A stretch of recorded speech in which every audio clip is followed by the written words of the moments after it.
మిత్రులకు నమస్కారం.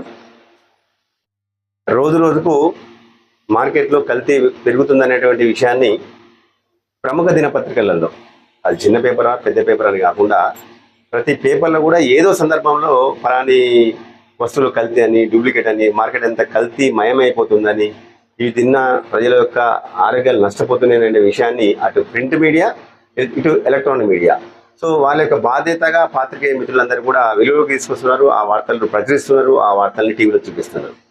చూసిన తర్వాత వినియోగదారుడు ప్రజలు భయాందోళనకు గురవుతారు. యాక్చువల్గా ఎటు చూసినా ఎందులో చూసినా కల్తీ అన్నప్పుడు మరి ఏం చేద్దామని గత్యంతరం లేనటువంటి పరిస్థితులలో మా షావుకారి మంచోడనో, లేకపోతే పెద్ద మార్కెట్ అనో, సూపర్ మార్కెట్ అనో, రకరకాల కారణాల వల్ల అక్కడ మార్కెట్లో కొనుగోలు చేసి ఒక అభద్రతా భావానికి గురవుతున్నటువంటి సందర్భంలో కూడా మరి వినియోగదారుడు చాలా కష్టపడితేనే కానీ ఎవరికైనా కానీ డబ్బు ఎవరికి ఊరికే రాదనే అడ్వర్టైజ్మెంట్ ఉంటుంది. నిజంగా కూడా డబ్బు ఎవరికి ఊరికే రాదు.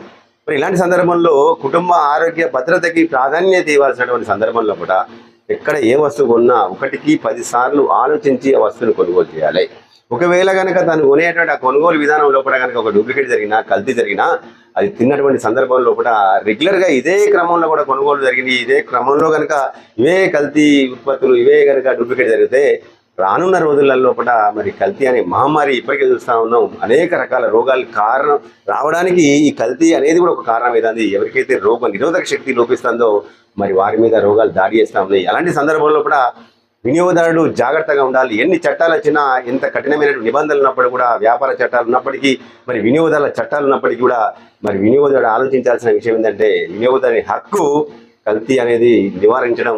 దాన్ని కొనేటప్పుడు ఖచ్చితంగా చూసుకోవాలి, ఒకటి చెక్ చేసుకోండి. మరి కల్తీ లేని వస్తువులు ఎక్కడ దొరుకుతాయంటే డైరెక్ట్ సెల్లింగ్ విధానంలో కూడా ట్యాక్స్ పెట్టి బిల్ ఇస్తారు. మీరు ఎక్కడ కొనుక్కున్నా ట్యాక్స్ పెట్టి బిల్ అడగాలి. వినియోగదారుడి చట్టం ఇచ్చింది గవర్నమెంట్ ఆఫ్ ఇండియా. కాబట్టి ఆ చట్టాన్ని తెలుసుకోవాలి, చట్టాన్ని ఉపయోగించుకోవాలి. మరి కల్తీ బారిన పడకుండా ఉండాల్సిన బాధ్యత వినియోగదారుడికి. ఇలాంటి సందర్భంలో కూడా మరి ట్యాక్స్ పెట్టి బిల్ ఇచ్చేటువంటి అనేక సంస్థలు ఉన్నప్పటికీ మరి ఆర్సీఎం సంస్థ గురించి ప్రమోట్ చేసేటువంటి క్రమంలో ఏంటంటే సామాన్య మానవునికి అందుబాటులో ధరలు ఉన్నాయి.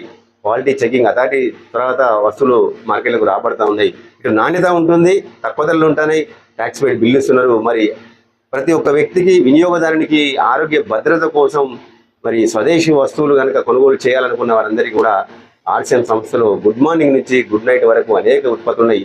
ఒకసారి విజిట్ చేయండి, సందర్శించండి. మీకు తెలిసినటువంటి ఆర్సీఎం మిత్రుల యొక్క మాట వినండి, అర్థం చేసుకోండి, వాడండి, వాడి చూడండి, మీకు అర్థమవుతుంది. నచ్చినట్టయితే పదే కొనుగోలు చేయండి. మరి ట్యాక్స్ పెట్టి బిల్లు ద్వారా భద్రత కల్పించేటువంటి ఈ సంస్థ కూడా ధన్యవాదాలు తెలియజేసుకుంటూ థ్యాంక్ యూ వెరీ మచ్. జై ఆర్సీఎం.